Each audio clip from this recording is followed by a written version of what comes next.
शीर्षक है, टॉपिक है, When God surprises you। जब परमेश्वर आपको आश्चर्यचकित कर दे, जब परमेश्वर आपको अचंभित कर दे। हो सकता है आप निराश, जीवन में असफलताओं से, दुखों से, सताओं से हिम्मत हार गए, विपरीत, विषम, कड़वी, कठिन परिस्थितियां, अंधकार है, आपको समझ में नहीं आ रहा क्या हुआ है। ऐसा लग रहा है मैं बिल्कुल निराशा में डूब गई हूं, डूब गया हूं, हिम्मत मैंने हार ली है, हार गया हूं, असफलता मेरे पीछे पीछे आ रही है। उस समय परमेश्वर आज एक प्रॉफिटिक वर्ड दे रहा है। परमेश्वर आपको सरप्राइज कर देगा। God will surprise you। परमेश्वर आपको आश्चर्यचकित कर देगा। मेरे प्रियो, मैं बताना चाहता हूँ, बाइबल में एक मूसा के बारे में बताया गया है। मूसा कौन? जब उसका जन्म हुआ, वहां का राजा फिरौन ने आज्ञा दी, जितने भी बच्चे, इजरायली बच्चे, लड़के हैं, उनको मार डाला जाए। ऐसी कठिन अंधकारमयी परिस्थितियों में उसका जन्म हुआ। उसके माँ बाप लेवी वंश के थे और वे बड़े दुखी हो रहे होंगे। बच्चा जब होता है 9 महीना, इतना दर्द और दुख झेलते हुए जब बच्चे को माँ पैदा करती है, बहुत प्यार करती है और उसे अपने साथ और पालना चाहती है। परंतु ऐसी राजा का फरमान हो गया, मार डाला जाए जितने भी इजरायली लड़के हैं। ऐसी कड़वी, कठिन, विषम परिस्थितियों में मूसा पैदा हुआ। परंतु परमेश्वर से उसके माँ बाप प्रार्थना करते थे। 3 महीने तक उसको छुपा के रखा। रोज सुबह शाम फिरौन के सैनिक उसके घर में आते होंगे, खटखटाते होंगे, कोई बालक तो नहीं है, कोई लड़का तो नहीं है तुम्हारे घर में। छिपाना कठिन होता होगा, क्योंकि बच्चे लोग क्या करते हैं, छुटपन में रोते हैं, है ना। आपके जो भी बच्चे पैदा हुए होंगे वो सब छुटपन में रोते होंगे, कभी भी रोना चालू कर देते होंगे। तो रोने की आवाज से सैनिक लोग समझ जाएंगे, तो वो बड़े पेश में थे। 3 महीने तक छिपा के रखा और उसके बाद ऐसी परिस्थितियां हुई वो छिपा नहीं पाए। तो परमेश्वर से उन्होंने पूछा क्या किया जाए। परमेश्वर ने उनको आइडिया दिया कि टोकरी में रख के नील नदी में बहा दो, छोड़ दो। सोचिए कितना दुख हुआ होगा। मेरा प्यारा बेटा, बड़ा सुंदर बेटा जो पैदा हुआ है, उसको मैं पानी में, नील नदी के पानी में बहा रही हूं।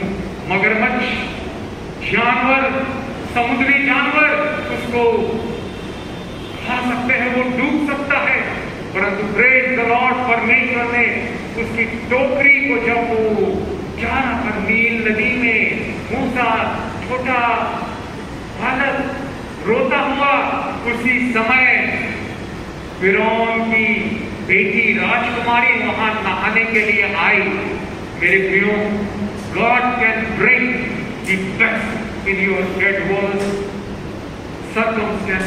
आपके विषम परिस्थितियों में सबसे सर्वोत्तम, सबसे उत्तम आशीष आपके लिए ला सकता है। हिम्मत रखें, निराश ना हो।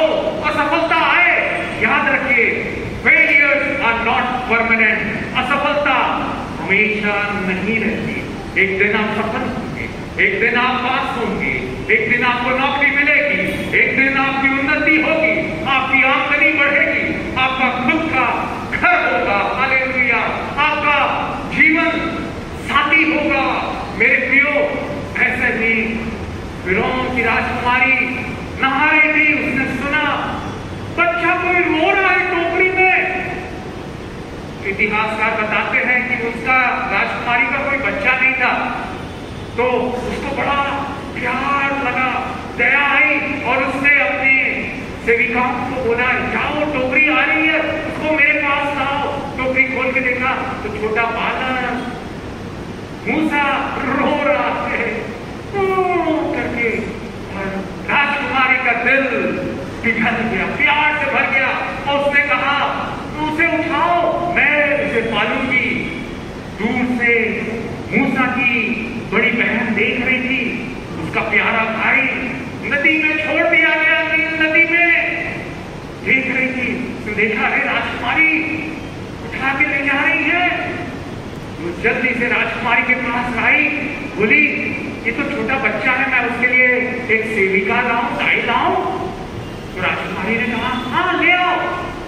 और बाइबल बताती है कि मूसा की बड़ी बहन ने अपनी खुद की माँ को, मूसा की माँ को बुला के राजमहल में ले आया फिरौन के, और वो अपने खुद के बेटे की दूध पिलाने लगी, उसकी सेवा करने लगी। बाइबल में लिखा हुआ है मेरे प्रियो, बड़ा सुंदर वचन है, निर्गमन 2 अध्याय 9वां वचन पढ़िए।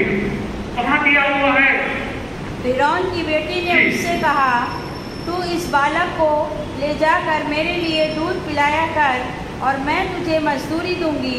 तब वह स्त्री बालक को ले जाकर दूध पिलाने लगी। फिरौन राजा क्या कह रहा है उसकी बेटी की, मैं तुझे मजदूरी दूंगी। किंग्स वेजेस, राजा की काम की मजदूरी। सोचिए, हमारे जो प्रधानमंत्री हैं, मुख्यमंत्री हैं, उनके यहाँ जो भी सेवक लोग हैं, खाना पकाने वाले हैं, नौकर चाकर हैं, उनकी तनख्वाह अच्छी होती है कि नहीं? दूसरे लोगों से ज्यादा होगी। खुद की माँ अपने बच्चे को दूध पिला रही है और तनख्वाह कौन दे रहा है? राजा दे। हालेलुया! कितना सुंदर सबूत है। बाइबल जो है अद्भुत काम करने की, आश्चर्यचकित काम करने की, अचंभे के काम करने की सामर्थ रखती है मेरे प्रियो। और दुनिया में कितनी भी करोड़ों मां होंगी, परंतु कोई भी मां को खुद के बच्चे को दूध पिलाने का, सेवा करने का पैसे कभी नहीं मिलते, है ना? परंतु देखिए, वो विपरीत परिस्थितियों में अन्य जाति राजा राजमहल से उसको राजा का मजदूरी मिल रही है। हालेलुया! मेरे प्रियो, परमेश्वर अद्भुत काम कर सकता है। और वो मूसा राजमहल में उसकी परवरिश हुई, उसे ट्रेनिंग मिली, उसे अच्छी शिक्षा मिली। नौकर चाकर जब वो बड़ा हो गया, एक दिन उसने देखा एक मिस्री एक इजरायली को कम कर रहा है, उससे ज्यादा काम कर रहा है, मार रहा है, तो उसने गुस्से में आके उस मिस्री को मार दिया। उसके बाद कुछ दिनों बाद उसने देखा कि दो इजरायली लोग लड़ रहे हैं, तो उससे रहा नहीं गया। वो गया, उससे बोला, क्यों लड़ रहे हो भाई?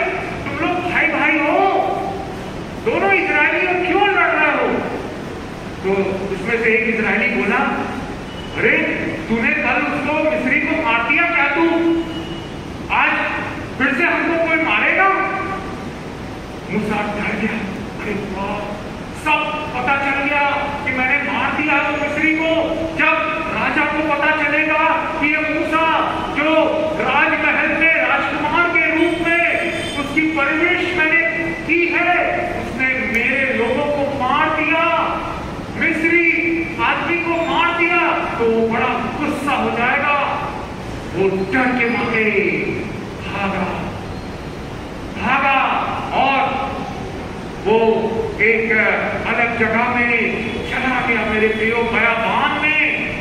और वहां पर क्या करने लगा?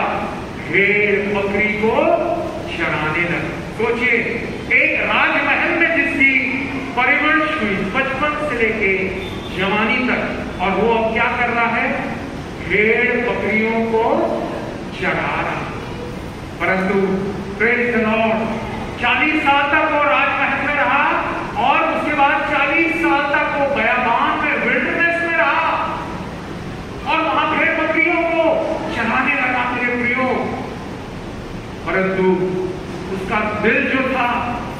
बड़ा दुखी रहा हूं कि कहां मैंने राजा के महल को छोड़ दिया। मेरे नौकर चाकर थे, कितना अच्छा खाना मिलता था, अभी देखो तो धूल भरी आंधियां, गर्मी में, वो बरसात में, ठंड में मुझे ये भेड़ बकरियों को चराना पड़ता है। वो काफी टूट गया, दर्द से भर गया होगा। परंतु बाइबल बताती है परमेश्वर टूटे दिल को चंगा करता, टूटे दिल को चंगा करता, टूटे मन वालों के समीप रहता है। भजन संहिता 34:18 में लिखा हुआ है, भजन संहिता 147 उसके 3 में लिखा हुआ है, परमेश्वर टूटे दिल को चंगा करता है। और जब एक दिन बड़ा दुख से, निराशा से हिम्मत हार गया है, मैंने अपनी जिंदगी बर्बाद कर दी, हो सकता है आज आप बैठ के इस बात से निराश हो, मैंने वो नौकरी क्यों छोड़ दी, मैंने वहां क्यों उस पर मैंने चिल्लाया, गुस्सा किया, ये मैंने उससे ऐसा मैंने क्यों व्यवहार किया, एक गलती के कारण। हो सकता है आप नुकसान भरी परिस्थितियों में हो, आप सोचते हो मेरी गड़बड़ी, मेरी एक गलती, परमेश्वर को मैंने नाराज कर दिया है, परमेश्वर मुझे भूल गया है। परंतु खुशखबरी है, हमारा यीशु मसीह कभी नहीं भूलता, कभी नहीं त्यागता। उसने मूसा को वहां त्यागा नहीं। एक दिन जब होरेब पर्वत पर भेड़ बकरियों को चरा रहा था, झाड़ियां की जमी झाड़ियां, अचानक से उसको एक आग की ज्वाला जलती झाड़ी में दिखाई दी और वो झाड़ी जल रही थी परंतु भस्म नहीं हो रही।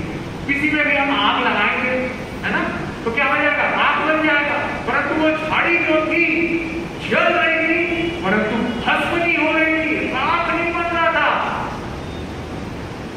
वो आश्चर्यचकित हो गया, उसने देखना चाहा बाहर जाके, उसको परमेश्वर ने पुकारा, मूसा मूसा, अपनी ज्योति उतार, जिस स्थान में तू खड़ा है वो पवित्र है। सोचिए मेरे प्रियो, उस निराशा भरी परिस्थितियों में परमेश्वर ने उसे सरप्राइज किया, आश्चर्यचकित किया। भेड़ बकरियों को चराने के काम में तेरे साथ मैंने राजमहल को छोड़ दिया। एक गलती है, मेरी जिंदगी, मेरा भविष्य बर्बाद हो गया।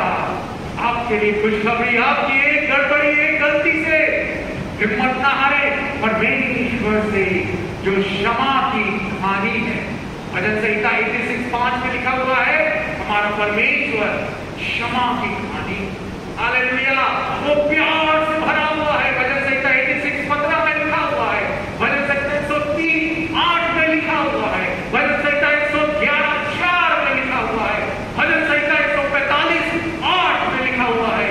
हमारा परमेश्वर पूरा प्यार से, तरस से भरा हुआ, करुणा से भरा हुआ वो अनुग्रहकारी है। उसने मूसा को याद किया, उस बयाबान में, होरेब पर्वत में, जलती हुई झाड़ी में उसे दर्शन दिया मेरे प्रियो, और परमेश्वर ने उससे बात की और आगे में हम देखते हैं उसका उपयोग किया। मिस्र की गुलामी में से लोगों को, लाखों लोगों को निकालने के लिए परमेश्वर ने उसका उपयोग किया। परंतु बाइबल में मेरे प्रियो कई सबूत दिए हुए हैं। आप अगर पढ़ेंगे, बाइबल सबूतों की किताब है, ये कोई कहानी नहीं है। हालेलुया मेरे प्रियो, बाइबल में जैसा लिखा हुआ कि जलती हुई झाड़ी में होरेब पर्वत पर परमेश्वर ने मूसा को दर्शन दिया। मैं 2018 में यीशु ने मुझे मौका दिया वहां जाने का, होरेब पर्वत में जहां मूसा को परमेश्वर ने वो जलती हुई झाड़ी में दर्शन दिया था। आप पढ़ सकते हैं, निर्गमन 3 अध्याय पहले से लेके 8वें वचन तक दिया हुआ है, घर में जाके पढ़ लीजिएगा कि जलती हुई झाड़ी में परमेश्वर उसको दर्शन दे रहा है। और मेरे प्रियो, वहां पर आज एक सुंदर चर्च बना हुआ है और वो पहाड़ी इलाका है, होरेब पर्वत, और वहां पर आप देखेंगे जो भी पत्थर है, चट्टान है, उसमें निशानी, सबूत किसका? वो जलती हुई झाड़ी का। मैं चाहता हूं रवि भाई आ जाए और मैं आपको दिखाना चाहूंगा कि कैसे सबूतों के साथ परमेश्वर का वचन जो है हमारे पास वो बिल्कुल स्पष्ट है, निशानी देता है। ये देखिए, वहां के पत्थरों में से मैंने लाया, दिखाइए झाड़ी दिख रही है, बोलो ना। झाड़ी, ये देखिए झाड़ी स्पष्ट, कोई भी पत्थर आप उठाएंगे वहां पर जलती हुई आपको झाड़ी दिखेगी, जलती हुई झाड़ी दिखेगी आपको।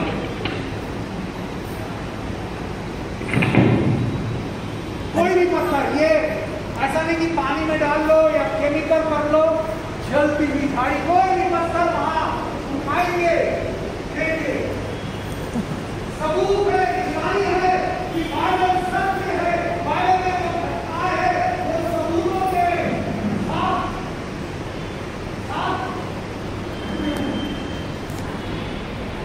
वो कोई कहानी नहीं है। हमको आएगा सत्य भी परमेश्वर का, उसकी आराधना करके कोई भी मकान है, कोई भी वहां चट्टान में से जलती हुई झाड़ी इस बात का सबूत है।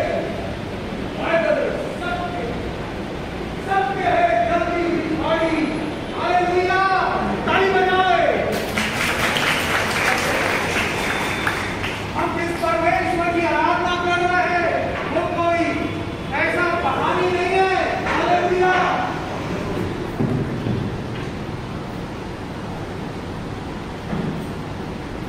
हालेलुया। मेरे प्रियो, बाइबल में और भी कुछ रोचक बातें हैं। कई लोग बोलेंगे अरे ये तो विदेशी धर्म है भाई, है ना, आप लोग मसीही हैं, कोई विदेशी है। नहीं मेरे प्रियो, बाइबल में हिंदुस्तान का नाम है। कहाँ नाम है, कोई बता सकता है? हिंदुस्तान का नाम एस्तर। एस्तर की किताब है, ठीक है। एस्तर की किताब में 2 बार हिंदुस्तान का नाम है। ये कोई विदेशी किताब नहीं है मेरे, ये बाइबल जो है सच्ची किताब है और कोई विदेशी नहीं है। निशानी और सबूतों के साथ बताया गया है। हालेलुया मेरे प्रियो।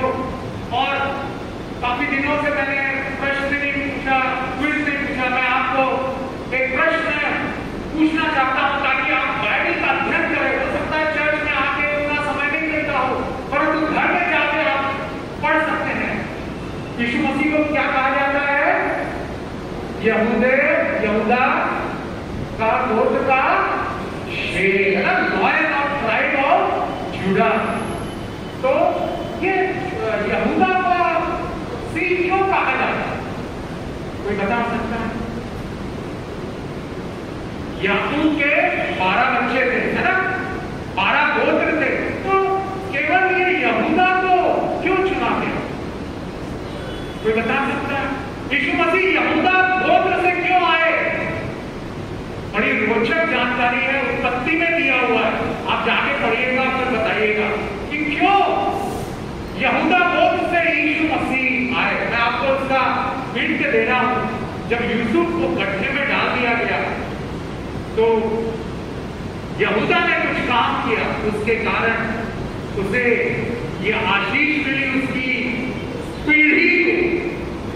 हालेलुया। हालेलुया। और ये ठीक है, पहला प्रश्न, क्यों यहूदा गोत्र में से यीशु मसीह आए? गड्ढे से निकाल के वो जो आ रहे थे उनको बेचने बोल दिए। आप अच्छे से अध्ययन करके बताइएगा, ठीक है।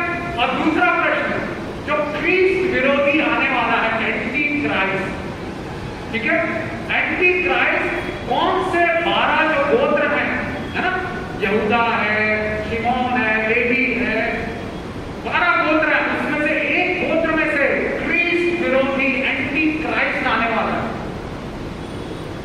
आप खोज के बताइएगा कि कौन सा वो गोत्र है।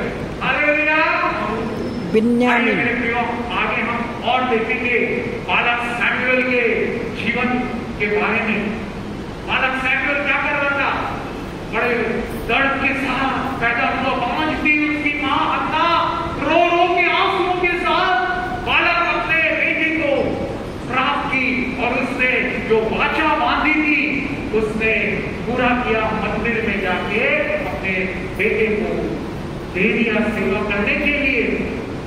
और जब वो सेवा कर रहा था, छोटा बच्चा सामूहिक एक दिन लेटा हुआ था, अचानक से उसने परमेश्वर की आवाज सुनी, समूएल समूएल। अचंभित वो लेटा हुआ है, ऐसा सबूत है, निशानी है कि यीशु मसीह परमेश्वर हमें आश्चर्यचकित कर सकता है, अचंभित कर देता है। सामुएल को आवाज आई, लेटा हुआ था। हो सकता है आज आप बैठे हुए हैं, यहां वचनों को सुन रहे हैं, मेरे वचन नहीं है, यीशु के वचन है। उस वचनों में सामर्थ है। भाई राकेश बैठे हुए हैं, खड़े हो जाइए भाई।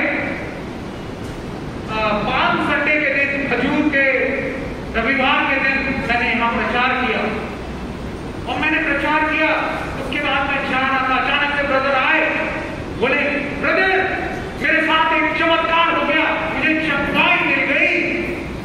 हम क्या हुआ? बोले रात भर मेरी पीठ का दर्द था, सो नहीं पाया, रात भर दर्द के मारे परेशान, परंतु यीशु के वचनों को सुनते सुनते दर्द चला। हालेलुया। आज आप भविष्य के लिए चिंतित होंगे, बड़े निराश दुखी होंगे, बैठे हुए। आज आप जो सुन रहे हैं ये वचनों को, अद्भुत काम करेगा, और नए द्वार खोलेगा, नई नौकरियां मिलेगी, नया आपको वो काम मिलेगा, नया आइडिया आएगा, नया व्यापार का आपका घर हो जाएगा, कुछ नया, कुछ नया, नया दरवाजा, नया द्वार आपके जीवन में यीशु खोलेगा। आप उससे सरप्राइज हो जाएंगे, अचंभित हो जाएंगे, आश्चर्यचकित हो जाएंगे। अरे ये कैसा हो गया? एक फोन कॉल, आ जाओ, आपकी ज्वाइनिंग है, ईमेल, रजिस्टर्ड पोस्ट आ जाएगा, अरे आ जाओ, हालेलुया। दरवाजे खुलेंगे आपके मकान बनाने के लिए, पैसे आ जाएंगे, हालेलुया। नौकरियों के लिए, और एडमिशन के लिए, प्रतियोगिता की परीक्षा के लिए दरवाजे खुल जाएंगे, क्योंकि परमेश्वर अद्भुत काम करने वाला है। उसका वचन कहता है, भजन संहिता 136:23 में पढ़ लीजिए, 136 भजन संहिता उसका 23वां वचन, वहां लिखा हुआ है, उसने हमारी दुर्दशा में हमारी सुधि ली, हमारी सुधि, उसकी करुणा सदा की है, उसकी करुणा सदा की है। क्या आज आप दुर्दशा में है? खुशखबरी है, वो सुधि ले रहा है, वो आपको याद कर रहा है, वो आपको याद कर रहा है। Brother Akash is remembering, hallelujah. The good works you have done is the unveiling reward of every good deed, hallelujah. आप पाएंगे, hallelujah. वो आपकी दुर्दशा में है, आपकी कमजोरी है, जब आप निराश, हिम्मत आ जाए, असफलता से परेशान, हताश हो जाए, हिम्मत आ जाए, आपकी वो सुधि लेगा, He will remember you. वो आपको याद रखेगा, और आपको अचंभित कर देगा, आश्चर्यचकित कर देगा। ओ अच्छी नौकरी का द्वार खुल जाएगा, आपके लिए जीवन साथी का और द्वार खुल जाएगा, आपके खुद के घर के लिए द्वार खुल जाएगा। हालेलुया, ओ हालेलुया, धन्यवाद यीशु। मेरे प्रियो, बाइबल में कई बार हम अपने जवान लोग, जीवन साथी के लिए चिंतित रहते हैं, क्या मेरे जैसा विश्वासी जीवन साथी मुझे मिलेगा, नहीं मिलेगा, अरे इतने साल हो गए, इतना प्रयास हो गया, सब असफल। मैं बाइबल में एक अद्भुत बात को बताना चाहता हूं मेरे प्रियो। बाइबल में दिया हुआ अब्राहम के बारे में। अब्राहम परमेश्वर से प्यार करने वाला था, और उसको बुढ़ापे में परमेश्वर ने प्रतिज्ञा पूरी करके इसहाक बालक किया। और जब वो बड़ा हो गया, शादी की उम्र हुई, करीब 40 साल का, तो उसके पिता अब्राहम ने अपने दास को बुलाया, उसका नाम एलीआजर था। बोला, मेरे कुटुंबी के पास जा, मेरे परिवार वाले, मेरे विश्वास वाले, क्योंकि बाइबल में लिखा हुआ अविश्वासी का विश्वासी के साथ गठबंधन जोड़ नहीं हो सकता, नो कम्युनियन। वो क्या, और इलियाजर ने यही चिन्ह मांगा था कि मैं जाऊं, ऊंटों में जा रहा हूं, अच्छा पूरा सामान लेके अब्राहम ने भिजवाया है कि मेरी जो भी बहू बनेगी उसके लिए मैं ये सब इनाम दूं। और उसका दास इलियाजर यही चिन्ह मांगा कि जहां मैं जा रहा हूं उस जगह में जब मैं ऊंटों को अपने पानी पिलाने के लिए रुकूं तो मुझे, मैं ऊंटों को दूसरों को नहीं बोल सकता भाई ऊंटों को पानी पिला करके, क्योंकि बाइबल बताती है 10 ऊंट थे मेरे प्रियो। अगर हम खोल लेंगे बाइबल की किताब और उसमें दिया हुआ है उत्पत्ति 24, हाँ उसका 10वां वचन दिया हुआ है, तब वह दास अपने स्वामी के ऊंटों में से 10 ऊंट छाटकर और उसके सब उत्तम उत्तम पदार्थों में से कुछ लेकर चला और मेसोपोटामिया के में नाहोर के नगर के पास पहुंचाया। कितने ऊंट है? कितने ऊंट है? 10, ठीक है। और ये चिन्ह मांग रहा है इलियाजर, परमेश्वर से चिन्ह मांगा है कि मैं जहां जाऊं मैं कुछ पानी मांगूंगा पीने के लिए। तो एक आदमी को कोई भी जो कुएं से खींच रहा है पानी वो दे देगा, चलो भाई मुसाफिर है उसको पानी पीने के लिए दे दूं।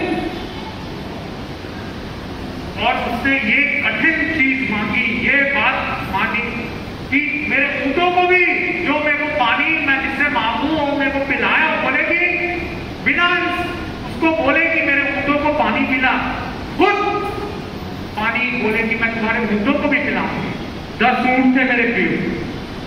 और वैज्ञानिक लोग बताते हैं कि ऊंट कितना लीटर पानी पीता? एक ऊंट 200 लीटर पानी पीता, एक ऊंट 200 लीटर पानी पीता है। तो 10 ऊंट थे, कितने पिएंगे?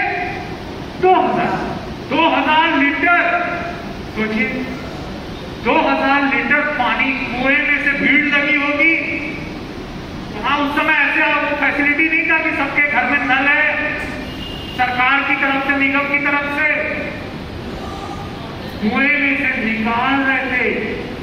और वहां पर राइट प्लेस राइट टाइम, मूसा के जीवन में राइट प्लेस राइट टाइम, आपके जीवन में भी ऐसा ही होगा, सही समय में सही जगह में आप होंगे। हालेलुया। वैसे ही मूसा जब तो वो नील नदी में डाल दिया गया, राजकुमारी को परमेश्वर ने भेज दिया, सही समय सही जगह। हालेलुया। इसी समय इलियाजर के उसने जब पानी मांगा कुएं में से, जब पानी निकाल रहे थे कुछ बहने लोग, तो एक बहन ने बोला ठीक है मैं पानी पिलाऊंगी, खुद से बोली मैं तुम्हारे ऊंटों को भी पानी पिलाऊंगी। हालेलुया। जो चिन्ह मांगा था परमेश्वर ने उसे पूरा किया। क्या आज आप कुछ चिन्ह मांग रहे हैं? मेरे जीवन में ऐसी आशीष है, मेरे जीवन में ऐसा चमत्कार कर, क्या तेरी मर्जी है? मैं जानना चाहता हूं, चाहती हूं, परमेश्वर काम करेगा। और मेरे प्रियो क्या हुआ? देखिए उसका आगे हम देखते हैं कि उससे बिना बोले पानी पिलाया, करीब 2000 लीटर कुएं में से पानी निकाला।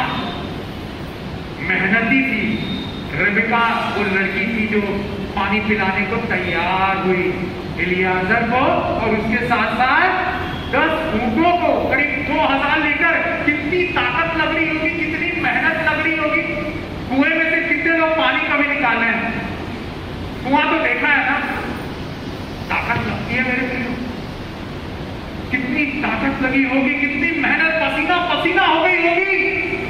वहां का मौसम बड़ा डेजर्ट का है, रेगिस्तान का मौसम है, होरेब पर्वत, परंतु मेहनत उसने छोड़ा नहीं। मेरे प्रियो बाइबल में दिया हुआ है जो मेहनती व्यक्ति है वो आशीष पाता। मैंने कई बार ऐसे संदेश दिया हुआ है।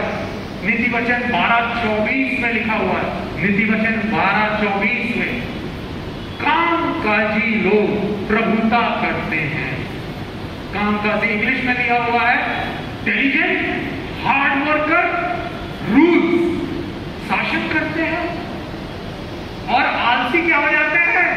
बेकारी में उनको दूसरों की सेवा करनी पड़ती है। काम काजी मेहनत। बाइबल हमें उत्साहित करती है, सबोपदेशक 9 उसके 10वें वचन में, जो भी काम तुझे मिले उसे पूरी शक्ति से, पूरे मन से करना, अपनी पूरी ताकत से करना। मेरे प्रियो, रेबेका ऐसे ही कर रही थी। उसने ऊंटों को, 10 ऊंटों को भी पानी पिलाया एलीआजर के साथ, और वो इसहाक की पत्नी बन गई। हालेलुया! बड़े धनवान अब्राहम की बहू बन गई। हालेलुया!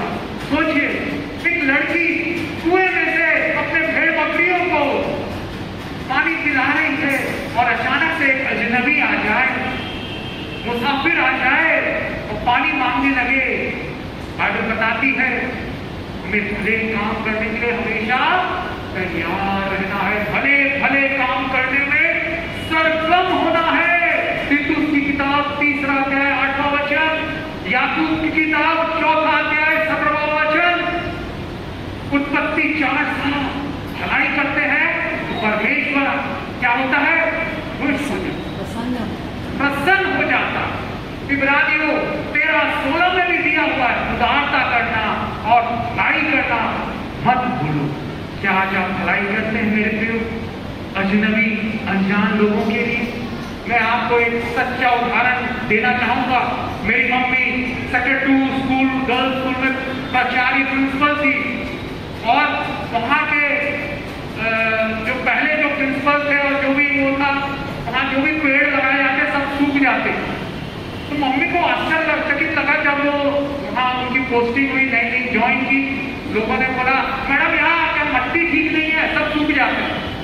मम्मी थोड़ा सरप्राइज नहीं, बोली कि खोदो तो जो सूख गए दिखाओ कैसा लगाया गया था।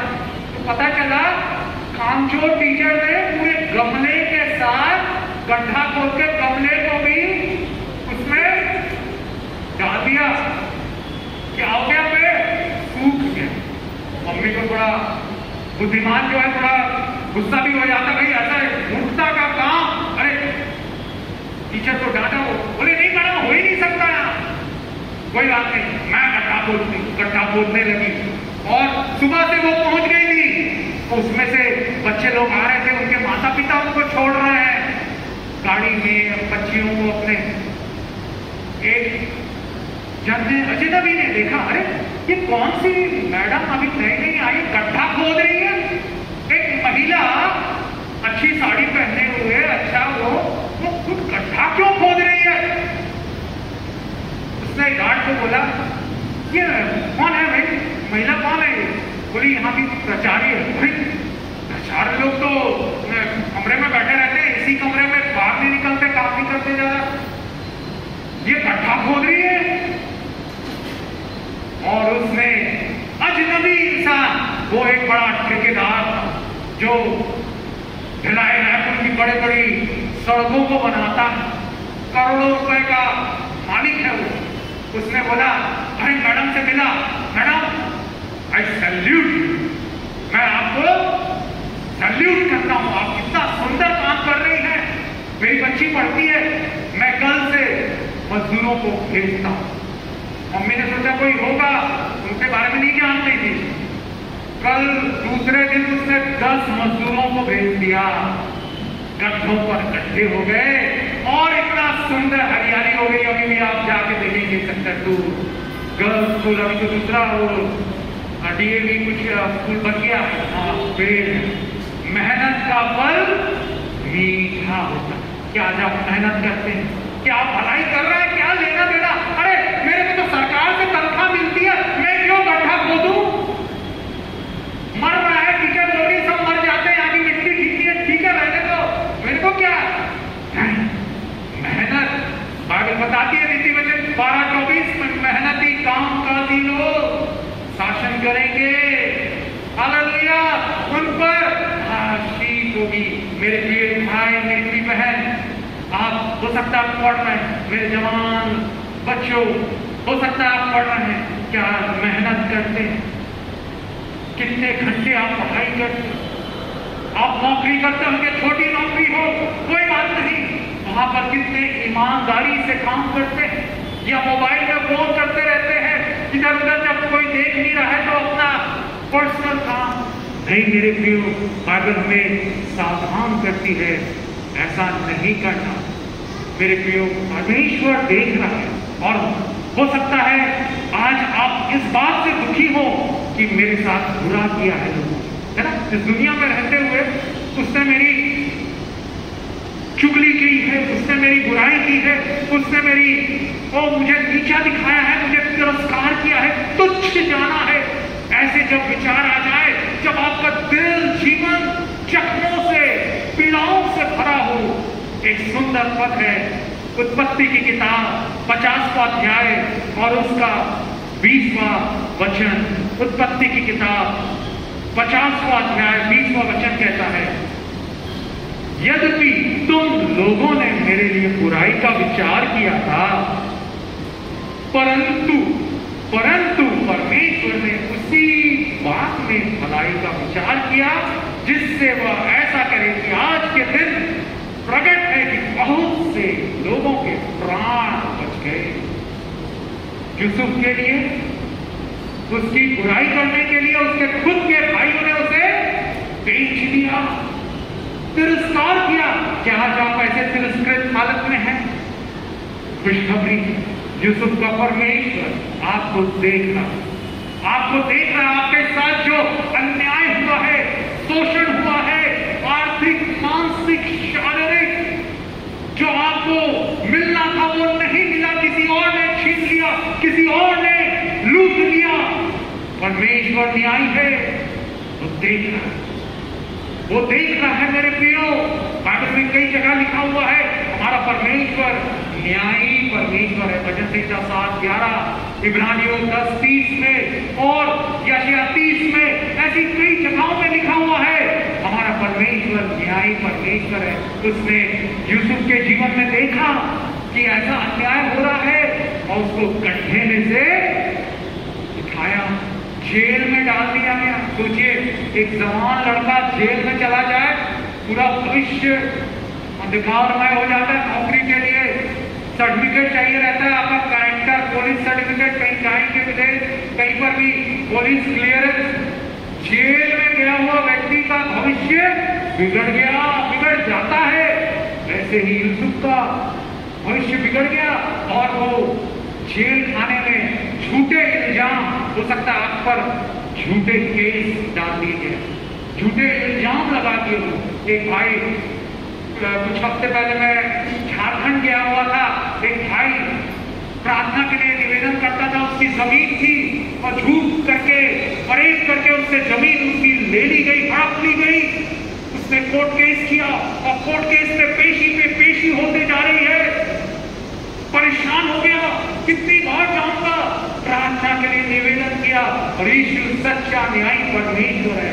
मैंने बताया भजन संहिता 112:5, भजन संहिता 1 पहला अध्याय 5वां वचन, बाइबल प्रतिज्ञा करती है, तू धर्मी जन अपने मुकदमे को अदालत में जीत जाए। हालेलुया मेरे प्रियो, वो जीत गया, उसको जमीन मिल गई। आखिरी में ऐसा हो गया, परमेश्वर ने ऐसा चंपित किया कि वो जो न्यायाधीश है, जज, वो उसकी ओर, भाई की ओर देखते हुए मुस्कुराया। न्यायाधीश, जज जो है मुस्कुराया। कितनी अनोखी बात। अब दूसरे पक्ष को बोला, अरे इसको क्यों तंग कर रहे हो, तुम पेशी में आते नहीं हो, तुम्हारा सब मैंने केस स्टडी किया है, गलत है, जमीन इसकी है। और वो जीत गया। इस खुशी में उसने मुझे झारखंड में बुलाया था। मैं बताना चाहता हूं, ये यूसुफ का परमेश्वर देख रहा है आपके साथ जो भी अन्याय हो रहा है। उसने देखा जेल में बेचारा, तो पोतीफर की पत्नी ने झूठे इल्जाम से उसे बंद कर दिया है। दुख लग रहा होगा यूसुफ को, परंतु बाइबल बताती है रोमियो 8:28 में हमारा परमेश्वर जिसको प्यार करते हैं, जितने लोग उसको प्यार करते हैं, उनके लिए सब बातें मिलकर भलाई को उत्पन्न करती है। मेरे प्रियो, उत्पत्ति की किताब 40 अध्याय में आप पढ़ सकते हैं, समय हो रहा है। वहां दिया हुआ जेल में बंद है, कोई भविष्य नहीं, कैदी है यूसुफ, परंतु परमेश्वर उसे भूला नहीं। 2 और कैदियों को वहां भेजा, फिरौन राजा का पिलाने वाला और पकाने वाले को। और एक दिन दिया हुआ है कि वो बड़े उठे तो बड़े चिंतित दिख रहे थे। यूसुफ अपने पड़ोसियों से प्यार करता था, उनकी चिंता करता था, उनका चेहरा देखा उतरा हुआ है। उनसे पूछा क्या हो गया भाई? तो बोले हमने रात को ऐसा सा सपना देखा है। और उसने प्रार्थना की, परमेश्वर ने उसके सपने का अर्थ बता दिया। एक पिलाने वाले को बोला तू वापस राजा के पास चला जाएगा, और उसको ये भी बोला यूसुफ ने, समय नहीं है नहीं तो हम पढ़ते, मैं बताऊंगा। उसको बोला जब तू राजा के पास फिर से नियुक्त हो जाए, राजा फिर से तेरे को जेल में से बुला ले अपना पानी पिलाने, दाखरस पिलाने के लिए, मुझे याद रखना और उनको बताना कि मेरा कोई बेकसूर हूं, मैं यहाँ जेल में मुझे बंद कर दिया गया है, मैं इजरायली हूं। मेरे प्रियो, वैसे ही हुआ। वो पिलाने वाले को फिर से राजा के पास नौकरी मिल गई, पिलाने वाले और पकाने वाले को मार डाला गया, जैसा यूसुफ ने बताया था।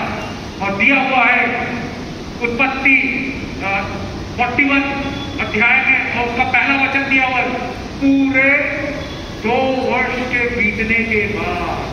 मतलब यूसुफ सोचा होगा, अरे ये मेरा साथी जो था राजा का पिलाने वाला, वो तो मैं जैसे बताया था सपने का, तो वो तो चला गया वापस, मुझे याद करेगा जैसे मैंने उससे निवेदन किया। हो सकता है लोग आपको भूल जाएं, आपके अच्छे कामों को भूल जाएं। कई बार दुख होता है कि मैंने उसके लिए कितना किया, कितना की मैंने, परंतु आज वो भूल गया है, आज भूल गई है। ना ना ना ना, निराश ना हो। हमारा परमेश्वर हमारी सोच समझ प्रार्थना से भी बढ़कर करने की सामर्थ रखता है। इफिसियों 3:20 में लिखा हुआ है, उसने ऐसा ही किया। जो राजा था उसको सपना आया। किसने सपना लिया? ड्रीम गिवर गॉड ऑलमाइटी, जो स्वप्न को देने वाला हमारा सामर्थी परमेश्वर ने उसको स्वप्न दिया, वो बेचैन हो गया। और उसके बाद उसने बुझवाया कि कौन मेरे लिए सपने का अर्थ बता सकता है। पिलाने वाला 2 साल से भूल गया यूसुफ के बारे में, परंतु परमेश्वर नहीं भूलता। अगर वो सोचता अरे लोगों ने तो मुझे भूल गए, नहीं मेरे प्रियो, इंतजार करें, परमेश्वर सुधीर लेगा, सुधीर रखता। आपके लिए कोई नई योजना को प्रकट करने के लिए इंतजार करे। और क्या हुआ? राजा परेशान होकर बोला बुलाओ, कौन सपने का अर्थ बताएगा? यहाँ के ज्योतिषी और जो भी जादू टोना करने वाले कोई नहीं बता पा रहा है। पिलाने वाले को याद आया, अरे मेरे साथ एक इब्री था, और उसने यूसुफ के बारे में बोला, बताया। अब सोचिए, यूसुफ ने उसके बाद राजा को उसका सपना बता दिया। हालेलुया! यूसुफ का परमेश्वर आपका परमेश्वर है। आ जाइए, खड़े हो जाए, प्रार्थना करेंगे। एक प्रोफेटिक वर्ड आपने ग्रहण किया है, गॉड विल सरप्राइज। परमेश्वर आपको अचंभित करेगा आने वाले दिनों में, आने वाले महीनों में, आने वाले सालों में। ओ परमेश्वर, ओ हालेलुया! यूसुफ का परमेश्वर आपका परमेश्वर है। हालेलुया! ओ हालेलुया! प्रार्थना करें, आपकी जो भी समस्या है, ओ बीमारी है, बेरोजगारी है, और जो भी गरीबी है, और जो भी कोर्ट केसेस है, उसको याद करें। आपको सताने वाले जो आपके साथ अन्याय हुआ है, उनको याद करें और उन्हें आशीष दे और कहे, परमेश्वर आप मेरी लड़ाई लड़े, आप मेरी लड़ाई लड़े। तो नई नौकरियां आ रही है, नई नौकरियां आ रही है, नए द्वार खुल रहे। हालेलुया! आपकी आमदनी को बढ़ाने के लिए नए द्वार खुल रहे हैं, नए व्यापार के द्वार। हालेलुया! नए घर, आपका खुद का घर। हालेलुया! ओ धन्यवाद यीशु, धन्यवाद यीशु। यस यस, आपका जीवन साथी आ रहा है, आपके कोर्ट केस जो है, अदालती वो परेशानियां वो सुलझ जाएंगे, आप जीत जाएंगे। हालेलुया! ओ धन्यवाद यीशु, धन्यवाद यीशु। हालेलुया! ओ धन्यवाद यीशु। कुछ देर धन्यवाद करें, धन्यवाद करें और कहें, वर्ड। मैं ग्रहण करता हूँ कि परमेश्वर मेरे लिए सरप्राइज करेगा, मुझे अचंभित करेगा, आश्चर्यचकित करेगा। नए द्वार खुल जाएंगे, चंगाई के, सेवकाई के, हालेलुया, आमदनी की बढ़ोतरी के, आप ऊंचे उठाए जाएंगे, आपका एडमिशन हो जाएगा। हालेलुया, ओ हालेलुया। प्यारे यीशु, मैं प्रार्थना करता हर एक भाई हर एक बहन पर अपने सामर्थी हाथों को रख देता, इसी समय रख देता, और मैं आशीष से उन्हें आप अचंभित करने जा रहे हैं। You are going to surprise them. I give you glory.